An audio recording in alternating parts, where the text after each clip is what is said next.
This is the reason why I'm going to recommend not buying briskets anymore. So what did I do?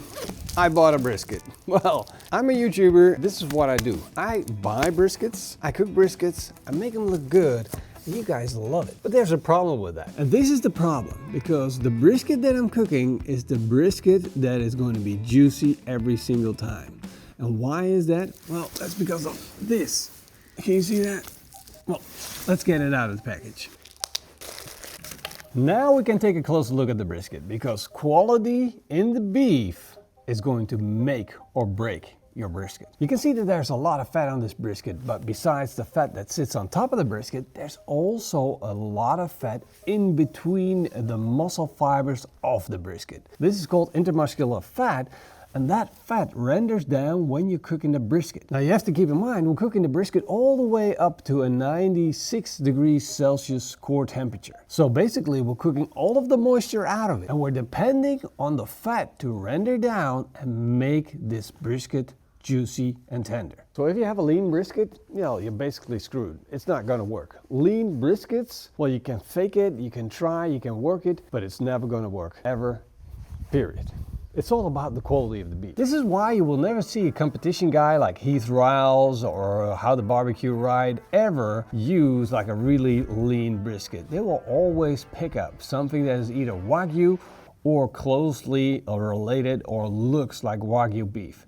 And it has to have a good amount of intermuscular fat. You guessed it, that brisket, that's an expensive brisket. And recently I've been doing a lot of experiments comparing cheap cuts of beef to expensive cuts of beef. And I see in the comments that people actually buy cheap cuts of beef. So they buy a brisket, but they buy the cheapest version of brisket. And that, I hate to tell you, but that cheap brisket is not going to work. Unless the brisket's almost past date, and that is why you're getting a discount, that might work. But if you get the lean beef, it's not going to work. Part of the brisket is called the flat, and it's normally the leanest part of the brisket. But if you can buy a brisket that clearly has intermuscular fat in the flat, then you know your brisket is well marbled and your success rate is going to go up enormous. But there's good news, because we should all, everybody, including me, all the barbecue competition, consider that there is an alternative. Something that,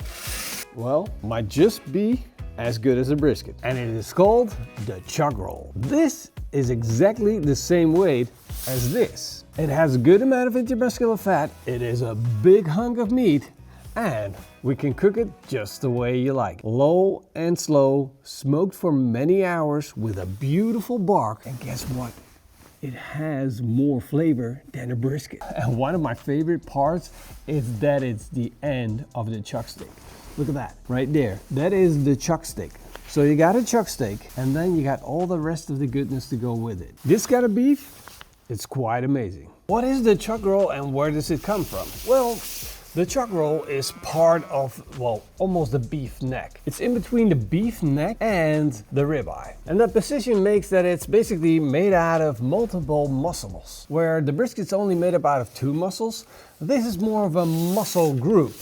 And you can actually see it if you look into it. You see the eye right there, but then you see a piece laying on top, and if you take a look at the other side, you see multiple muscles. There's at least 3 groups of muscles in this cut, and that is what a butcher calls a technical cut. This is what he buys and then cuts up into smaller sections so he can actually sell it. And because it's a technical cut, the butcher doesn't actually have to do anything when he's selling it, so that means less work and a lower price. So why is it not as popular as brisket? Well, basically, butchers just like to cut it up in different things and sell it for more money. And that also means it's going to be a lot harder for you to find one of these cuts. But of course, if you ask your butcher nicely, he will get one for you. So I'm going to cook these exactly the same way so we can actually compare the 2 of these. Can you actually be replacing a brisket with a chuck roll? And if so, what does that look like?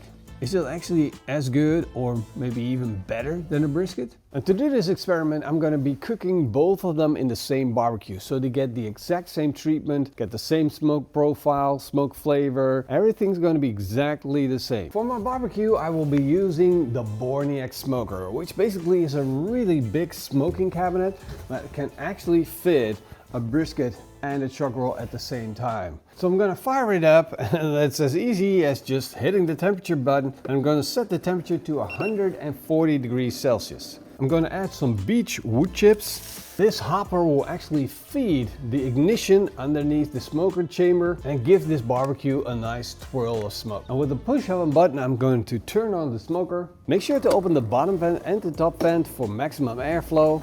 And while the barbecue is getting up to temperature, we're going to prepare these beautiful cuts of beef. I'm going to start by putting on a little bit of Worcester sauce on my brisket. That's going to help the seasoning to stick to the meat. If you like, you can use a little bit of mustard or water. It's basically whatever you prefer. At the bottom of this brisket, I have quite a little bit of fat. At the top, I don't mind. This is a backyard brisket, not a competition cook. So I'm going to take some of that off. But I do want to keep this brisket as big as possible and enjoy all the fruits of my labor. A little bit more Worcester sauce. If you're wondering how to pronounce Worcester sauce, then the locals say Worcester sauce. And if you want to say it in full terms, it's Worcestershire sauce. And with that, I think we got the debate settled and we can move on to the seasoning. I'm going to start with the PitmasterX beef seasoning. It's got loads of color and flavor. And of course, it's perfect for beef. Make sure I get the sides too. And then I'm going to follow it up with a little bit of PitmasterX Texas barbecue seasoning. That's going to give me a little bit of structure and some extra flavor. I'm going to do exactly the same thing for my chuck roll. Put on a little bit of Worcester sauce, season it with the PitmasterX beef seasoning, and follow it up with the PitmasterX Texas seasoning. Of course, I'm going to season both sides and the sides as well, so that my chuck roll is fully covered in seasoning and maximize the amount of flavor that I'm adding to it. And of course, get that perfect bark. Time to get a thermometer in the chuck steak and the brisket so that I can keep track of the temperature of them and then put them in the barbecue. As you can see, we got plenty of smoke already. Let's not forget about the beautiful chuck roll. Slide it in, and what a beauties. Temperature's already set to 96 degrees Celsius, which is perfect for me. So I'm gonna start to cook, and that's it. All I need to do now is check about every 1.5 to 2 hours to see if we got a bark building up. But basically the Borniak and the chef temp together are going to work perfectly to get the perfect result. One last thing that I'm going to do is take my beef trimmings, the fat, put it in an aluminum tray and add it to the barbecue at the lowest position so it can render down at the same time as the beef is cooking. Smoke in the eye. So now that fat is rendering down while we're cooking, and I can use it as beef tallow for when I wrap it up. It's been 7 hours of smoking and the brisket and chuck roll look absolutely amazing. We got a beautiful bark. It looks really juicy and tender. They start to develop a really nice bark, and I think it's about time that we start wrapping these up. I'm gonna go for the aluminum foil wrap to make sure that we are going to retain the heat and retain the moisture. Look at that beautiful brisket. What a bark. Absolutely fully developed. That is really good. I'm going to take out the thermometer and I'm going to take my rendered out beef tallow and drizzle that onto the brisket. There we go. I'm going to save half for the chuck roll. And since we also smoked that beef fat, we're going to get double smoke flavor. And we got to figure this out because we got to basically have like a boat where we keep all of the fat on the brisket. We really got to lock this in. I'm gonna stick the thermometer back in through the aluminum foil so we can keep an eye on that temperature. This now goes back into the barbecue. And of course I'm doing the exact same thing for my chuck roll. The thermometer out, drizzle on the beef tallow, wrap it up, stick the thermometer back in and put it back on the barbecue. And I'm just gonna let this continue to cook until it's all the way done. And that means 96 degrees Celsius, a little bit before, and then we'll take another look. I just got my notification from my chef temp that the brisket is already done. Now, it's good to get that notification so that I can take it out, but the chuck roll needs a little longer. So I'm just gonna take my brisket and let it sit on the countertop. Got a lot of excess heat. I don't want it to overcook, so I'm just gonna let it sit right here, take the thermometer out, it's done cooking, and of course I could check, but I know this is probe tender. All right, So I'm gonna wait on the chuck roll and then we're gonna continue to the next phase. It took another hour for the chuck roll to be done, but it's finally there. So let's take it out, do a quick probe test. That is tender. Now I'm just gonna give this a moment to relax to get rid of that heat, just like we did with the brisket. And in the meantime, I'm just gonna set up my barbecue to cook at a temperature of 60 degrees Celsius. So I'm actually not cooking, but I'm keeping the barbecue warm. Well, not keeping the barbecue warm, I'm keeping the meat warm. And that phase of the cook is called the hold. Basically, you're holding meat at a temperature of 60 degrees Celsius, like you do with sous vide. Basically, you're cooking the meat at a temperature of 60 degrees Celsius, just like you do with sous vide. So it means the brisket will continue to cook, however, it will not raise in temperature and therefore it won't be drying out, but it will be breaking down more collagen and making the structure of the meat appear more tender. And that, my friends, is the reason why a barbecue restaurant just tastes so much better than backyard barbecue. You gotta do this step to get the perfect results. And that's why we're gonna see these puppies tomorrow when we slice into them. Oh, that's for you, that's like half a second. For me, it's a night's sleep. Yes, I am. It's gonna take a while. I'm saying goodbye, but hey, ta-da! Hey, and that is it. It took a little longer because I decided I was gonna eat it for lunch. So let's take a look at that brisket first. Nice and warm. Got me super excited.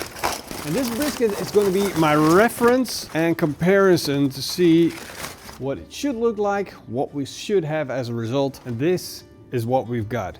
A beautiful looking brisket. Got a little bit of puddle damage. Let's get a little bit of that juice on the board. And that is one amazing looking brisket. Without further ado, we're going to slice into it and take a closer look at it. I got a good rendering on my brisket. Of course, we got that thick chunk of fat running there. But if you look in between, all of the fat rendered out. Let's get a slice out of this. Now that is what I call a nice juicy brisket. And you see how the quality of the beef really matters. It gives us a beautiful, beautiful looking brisket. Nice bark, nice brisket. Let's get a slice. That is really good looking. Let's do a quick pre-lunch taste test. Look at that brisket. It just pulls apart. That is tender, Nathan. Wow. This is a really, really good brisket. That is so good. Freaking amazing. And that's what I'm saying. It's like using good quality beef is basically the cheat code to get tasty, juicy brisket. Of course, you gotta season it right and then you gotta cook it right. But if the brisket's not right, it doesn't matter how much discount you got. Same story here. You're looking for good quality beef first, and then cooking skills come along. Should be absolutely, whoa. That is a beautiful looking piece of meat. Look at that beautiful bark. It looks so juicy on the outside. It's nice and wiggly. Let's slice into this and take a look on the inside. Ooh, it's almost separating. Look at that. That is one masterful piece of beef. Let's get a couple of slices out of this. I may have overcooked this a little bit, but it seems like it's only the bottom part. It's also the top part. Okay, I've officially overcooked it. I should have took it out a little longer before I put it into the hold method. But in general, this is really fantastic. So we got a great bark, we got lots and lots of juicy beef, and it's super, super tender. So what does it taste like? Is it as good or better than a brisket? I just love that chuck roll flavor. You know, when your grandma's stew used to taste super good, that's because she always used chuck. The flavor of chuck is phenomenal. It's better than brisket. And so this tastes better than brisket. Of course, the downside is that there are multiple muscle groups, so they're not gonna all taste the same and have the same structure. But in general, this is just the flavor profile of the chuck. If you're a connoisseur of the meats, then this is the new brisket for you. I don't want to knock on the brisket too much, but with the prices going up, and if we want to keep the standards of high quality beef, then this definitely is an option. And I know I said it before, I'm going to say it again. Check out the chuck, guys. I think we need to switch. And it starts with barbecue competitions, with YouTubers, and the backyard guys. Hope you enjoyed this video, and if you did, then leave me a big thumbs up and a comment down below. Cheers, guys.